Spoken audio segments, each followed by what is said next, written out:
চুরি সুকুমার রায়।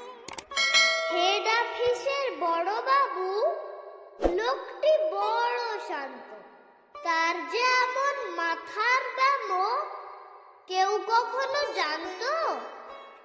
দিব্যি ছিলেন খোশ মেজাজে, চেয়ার খানি চেপে একলা বসে ঝিমঝিমিয়ে হঠাৎ গেলেন খেপে।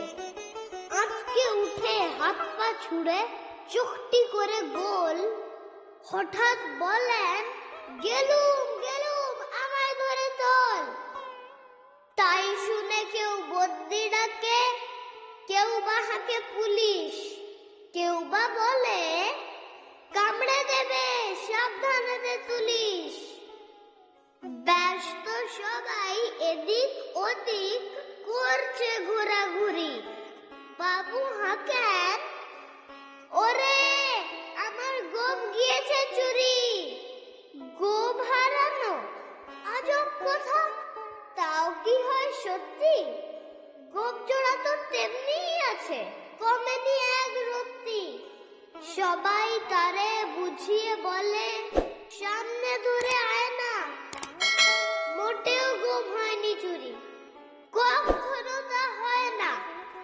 রেগে আগুন তেলে বেগুন তেড়ে বলেন তিনি, কারো কথা ধার ধারি নেই, সব বেড়াকেই চিনি। নোংরা ছাটা খ্যাংরা ঝাঁটা বিচ্ছিরি আর ময়লা, এমন গোপ তো রাখতো জানি শ্যাম বাবুদের গয়লা। এ গোপ যদি আমার বলিস, করব তোদের জবাই। এই না বলে জরিমানা করলেন তিনি সবাই। ভীষণ রেগে বিষম খেয়ে দিলেন লিখে খাতায়, কাউকে বেশি লাই দিতে নেই, সবাই চড়ে মাথায়।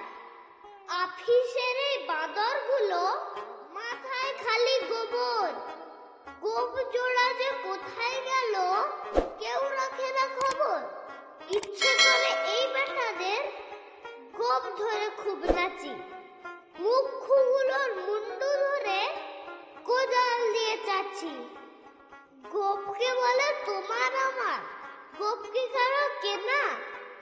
গোফের আমি গোফের তুমি, তাই দিয়ে যাচ্ছে না। নমস্কার।